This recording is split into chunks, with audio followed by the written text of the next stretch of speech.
On air is understandable politics. Hello. Everyone knew about it and wasn't afraid to ask, but in the USA they pretended not to understand. One of the main agents of chaos on the planet, USAID, which constantly disguised itself under various guises but never as a subversive structure, was suddenly demoted in front of the whole world. Data leaks could be expected from anyone, but not from the Americans themselves. But the redistribution of influence and the purge of the unwanted in the White House under Trump is so extensive that even key structures are being cut. And now the crimes of the State Department's octopus over the years are laid bare, with more materials and documents surfacing.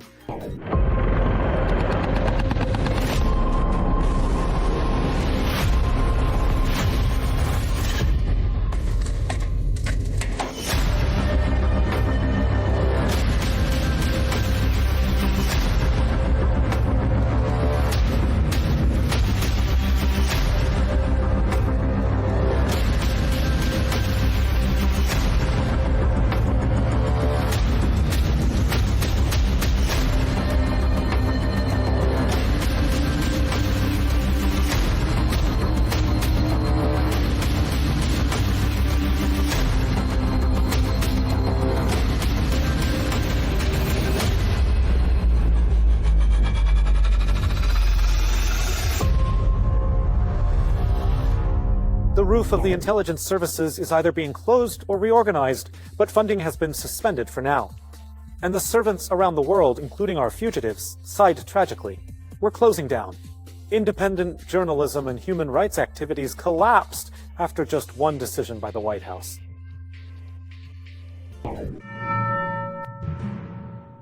What will later be called an agency for bribing elites and a criminal organization that needs to die appeared in 1961 under the Kennedy administration. All this time, USAID was considered an independent agency under the US government, but it was subordinate to the President, the Secretary of State, and the National Security Council. Offices in more than 100 countries worldwide, and a staff of over 10,000 people. On paper, the agency stood for all things good, but in reality, it sponsored coups and color revolutions. As is customary in the USA, a destructive and subversive structure was given a beautiful facade. USAID positions itself as an agency dealing with humanitarian issues. However, its tasks also allegedly include developing democracy worldwide, supporting NGOs, and independent media in third countries. In this regard, USAID has been repeatedly accused of interfering in the internal affairs of foreign states. USAID has been repeatedly caught in ties with intelligence. Some failures of CIA employees working under the cover of USAID were of a resonant nature. Many political scientists, including Americans, particularly William Blum, claimed that in all coups or their attempts in Latin America over the past decades, CIA and USAID employees participated in ensuring the appropriate preparation of opposition leaders, their financing, politics, ideological, and technical support. The official budget of the organization is $50 billion a year. According to documents, this money is directed to human rights activities, theatrical productions, educational programs, and so on and so on. Elon Musk uncovered the Snake Kingdom. In X, he wrote an extremely concise post. USAID is a criminal organization. It's time for it to die. Later, Musk's agency established that hundreds of millions of dollars were going to media propaganda, funding terrorist organizations with one goal: to change unwanted political regimes. In general, they brazenly trampled around the world. And there was also funding for research in the field of biological weapons. In 2013, Bolivia ended cooperation with USAID, citing the agency's interference in the country's internal affairs. It transferred multi-million-dollar sums to separatist groups trying to split the country. In 2014, a scandal erupted around USAID's activities in Cuba. Documents obtained by Associated Press journalists showed that employees of this agency were recruiting rap artists to destabilize the situation in the country and undermine the authority of the authorities, as well as sending students from Venezuela and Peru to Cuban universities to conduct opposition agitation. Remember, there was such a revolutionary in Venezuela, Juan Guaido, the opposition leader who fought for the independence and freedom of Caracas. In reality, he was heavily reliant on a salary from USAID. Previously, this information surfaced, but the agency denied it, saying it wasn't them. Now no one denies it. America uses this story repeatedly. Almost its entire economic and related military strategy is built on shaking up the situation in those geographical points where the states have some financial interests, financial or strategic.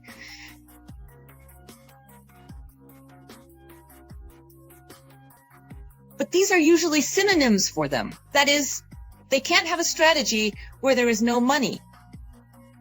And in fact, almost all their bodies, state, public, in one way or another, work on these programs, on these strategies.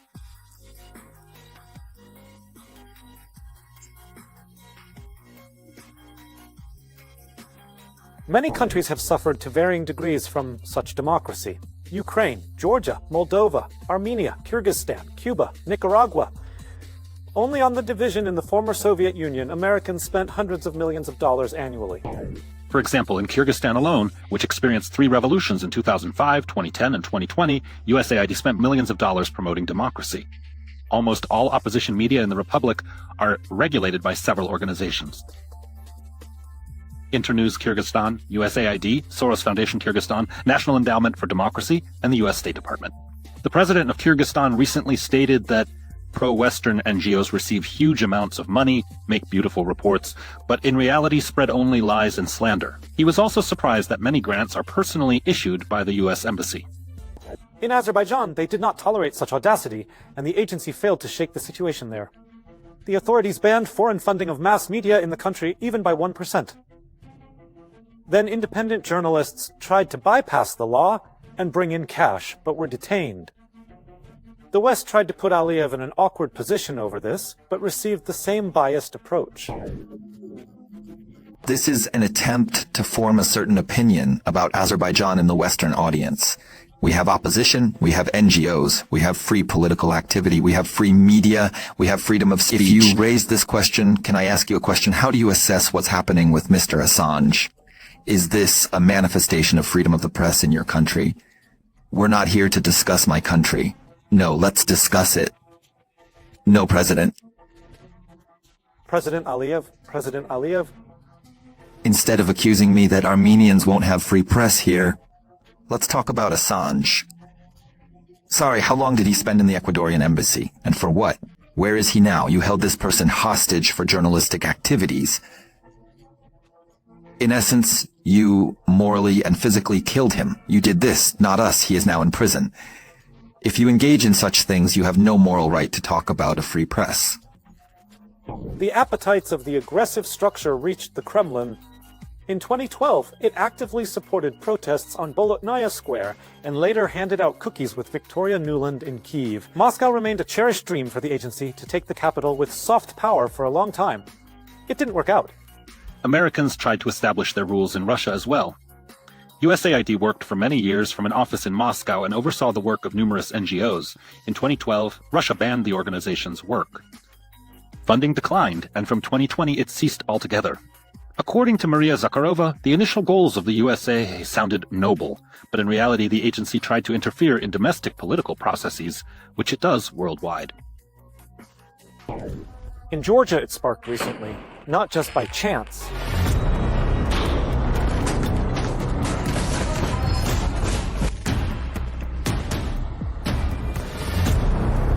According to American Portal data, USAID directed over $100 million for elections in Georgia before the protests. According to data analyzed by Ryan Novosti, in 2024, USAID allocated $8.58 million for programs to strengthen the rule of law, $6.33 million to support electoral and political processes, $4.35 million for civil society engagement. These programs were among the top 10 directions funded by the agency in Georgia. In total, USAID directed $11.5 million to Georgia this year. $1 million. So, the conscious youth for freedom and European values are not at all popular and spontaneous actions.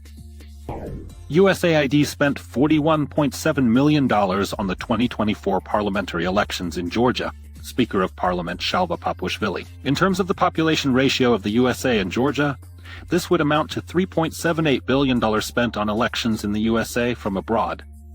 This comparison would be even more striking if based on the GDP of the countries, he wrote on social media. According to him, the U.S. Agency for International Development must explain how and why millions of dollars are spent on NGOs that repeatedly try to disrupt elections in Georgia. In 2024, over $35 billion was allocated through USAID. One of the largest recipients of aid was Ukraine. Meanwhile, American criminal investigators began more than 20 investigations into allegations of embezzlement, bribery, and corruption related to USAID project funding in Ukraine. Billions are being poured into Ukraine, experts note. USAID acknowledges that the organization's influence in Ukraine has increased as programs and budgets have grown exponentially. This is evident from U.S. procurement data. If in 2021 USAID placed bids related to work in Ukraine for $230 million, by 2023 this amount increased 5.5 times to $1.3 billion. In total, over 3 years since the start of the conflict, the organization, according to its own data, sent $3.5 billion to Ukraine in humanitarian aid. Another $2.9 billion was intended for development purposes, and nearly $27 billion is in direct budget support for the Ukrainian government. This does not include the promised USAID loan to the Ukrainian government of $20 billion. Who and when filled their pockets? Try to figure it out now, especially since Americans report on spending money in Ukraine based on Ukrainian data. Ukrainian authorities, and there, as we know, corruption has long been a close relative of all power.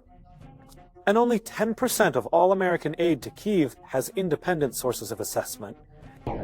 The rest of the expenses are entirely at the discretion of the Ukrainian authorities. It's a black hole. If earlier 20% of Ukraine's budget was spent on military needs, now it's 50%. The question is, where did the 30% gap go? Some money is taken from the economy, from social services, but the main gap is covered by Americans. It's rightly said that Ukraine has long been on the U.S. payroll, and if America doesn't give money tomorrow, there won't be a war. Why be surprised at the scale of corruption if the director of the disbanded USAID by Trump, Samantha Power, boasted in 2023 about sending billions of dollars in cash to the Ukrainian government? One of the measures of assistance that Congress provided us since the start of this full-scale invasion was an unprecedented amount of money in the form of direct budget support. And we're talking about an amount of about $15 billion in cash for the Ukrainian government, which, as you know, was known for its corruption in past years and which still has work to do in fighting corruption today. The collapse of Ukraine is undoubtedly the loudest and most successful project of the agency. To destroy an entire state, colossal sums were poured in. Robert Kennedy Jr. accused USAID of overthrowing Yanukovych, and not only. USAID, which is a cover for the CIA, invested $5 billion in funding these riots. These riots led to a coup against the democratically elected government of Ukraine. The CIA doesn't deal with democracy. You know, the CIA overthrew, it seems, 83 governments from 1947 to 1997. That's a third of the governments on Earth, and most of them were democratically elected. While Kyiv called the country independent, the State Department's octopus had long and reliably enveloped all key state structures. So the Euromaidan and Western values that suddenly concerned Ukrainian society, as we've said many times, are a banal U.S. special operation. Just look at who Uncle Sam supported. What state, bodies, and organizations receive funds through just one agency, USAID, which has been cooperating with Ukraine since 1992? Just last year, The Independent received through the USAID program $6 billion, $50 million, including $3.9 billion in direct grants, which were received in the state budget on a non-refundable basis. This includes funding for all Ukrainian and independent media, investigative journalism agencies, institutes of mass communications, investigation centers, press clubs, activists, and websites, and other dubious initiatives. Media Center Belopolshchina, and even the National Council of Ukraine on television and radio broadcasting. This includes funding for programs promoting democracy and human rights protection. Just for this, mind you, they allocated $340 million. USAID funded over 6,200 journalists from 707 media outlets and 279 NGOs in Ukraine, reports WikiLeaks citing agency documents. Media and various NGO institutes are standard entry points for American agents, but the list of those who latched onto the State Department's trough includes a large part of the state apparatus.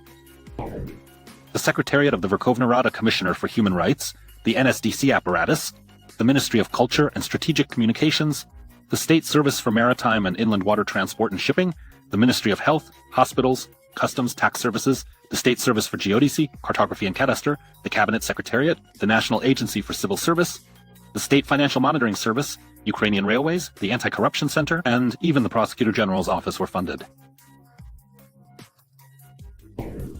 The list of grant recipients is even larger. State Department money was received by the Ministry of Justice, the Supreme Court, the National School of Judges, the High Anti-Corruption Court, and many others. Such a hybrid model of occupation. The country retains its coat of arms, flag, and anthem, but all key issues are decided in Washington. A significant part of the USAID budget went to Ukraine.